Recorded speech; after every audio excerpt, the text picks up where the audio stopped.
immediately I said to myself, because if you remember 2004, inflation was now increasing, things were not well in the country. The economy was starting to be very, very difficult. So my father was a civil servant by then, a soldier, and my mother was just a housewife. Then I said to myself, I think it's the right time. I shouldn't pass through the university, because I was supposed to go. I was actually admitted at MSU, but I said, let me follow Dr. Bono's footsteps. So immediately I went to my mom. I said to her, I need to get into Harare. Find me a way of getting into Harare. Remember, when I was doing my temporary teaching, it was an open space.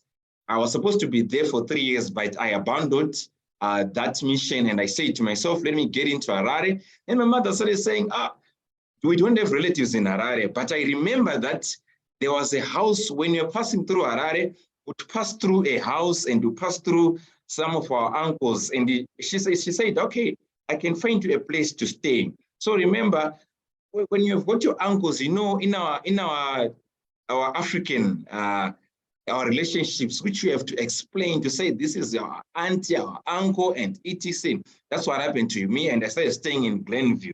So when I started staying in Glenview, fortunately for me, after 1 week, I got a job at Edgar's and started working for a company which is listed at the stock exchange. And I was working there as a ticketer. If you know, those who have been in Edgar stores, you can see the prices which are ticketed on each and every garment. With the ones who were doing that, I was also responsible for distributing the clothes around the country. It was a tough job, which you could only rest by getting into a toilet. That's how that job was very tough.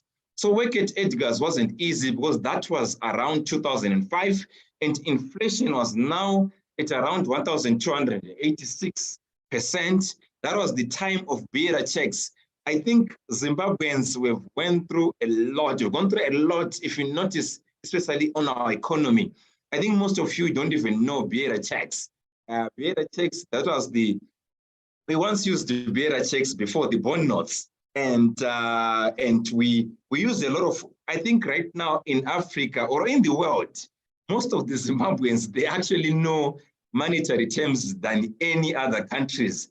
Even we can give a run for their money, especially even the professors in America. I think they don't know about Nostro. I think they don't know about IMTT. I don't think they know about bearer checks.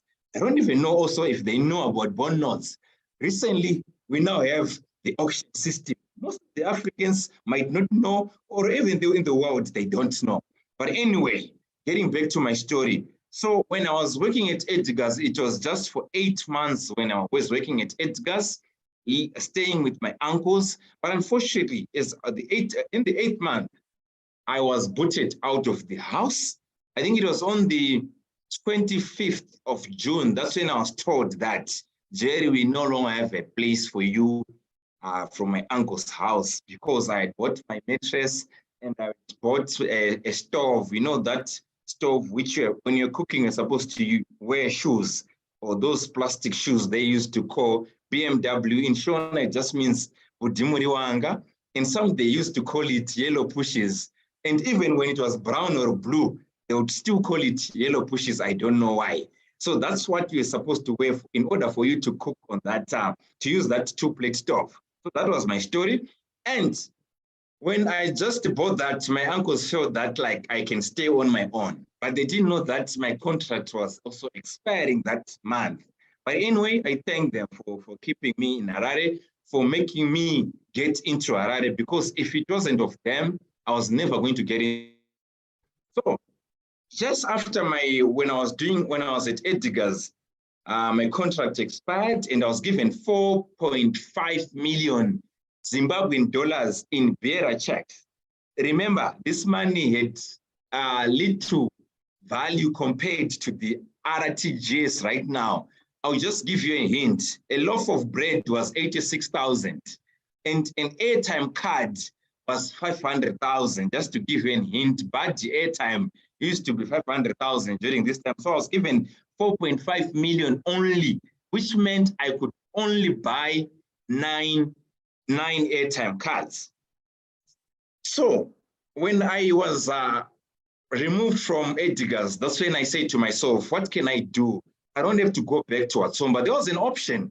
It doesn't mean that my family was very, very poor, but I could have gone back to Atsomba. I said to myself, no ways. I will stay in Harare. I'll find other things to do in Harare. So that money, 4.5 million is what remained, but the actual amount I was given was 9.99 million to be specific. When I was given that money, I said to myself, what can I do? I started off by looking at opportunities which were there. That's when I chose vending. And I said, I'm not going to vend anything else, but I want to do airtime. Why airtime? Because 10% of the population had phones. And airtime was a bit lucrative. It was different from a vendor selling sweets, a vendor selling bananas. Then I chose airtime. But the dilemma was, I could only buy 8 airtime cards at a time. And you know, when you're selling, I was at corner Glenview, at corner Patrenda and Willowville in Glenview 4. That's between Glenview 4, Glenview 3, and Budiriro in front of a police station. And I was selling in front of a police station. This actually, when I noticed that I was selling in front of a police station, I just, when I saw that I was selling in front of a police station, I just knew that things are going to be very difficult for me because police was arresting vendors. By the way, I was arrested more than 40 times as a vendor. And at one time, I was actually beaten 40 times under my foot because of vending. So when I was doing that in Glenview 4, selling my airtime, I noticed that, no, airtime is giving me a lot of stress because if you sell those 8 cards, you were supposed to also restock, and sometimes we'd restock 3 times a day. So just imagine from Glenview 4 to Budiriro 5 almost every day, twice a day. That's about 10 kilometers because to and from Budiriro 5 is around 10 kilometers, and you'd go there 2 tries a day. Then I say to myself, let me switch. Most of the people who know airtime business, they know that it has got a small profit. And I noticed that I wasn't developing and my business wasn't growing. Then I just noticed around that, no, there are ladies were also doing sweets, were doing bananas, but these ladies were coming to the market store at around 8 a.m.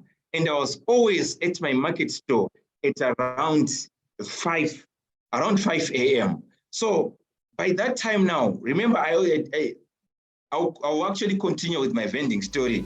But remember, I was also fired from where I was staying. And I started staying with Ambuya Tendai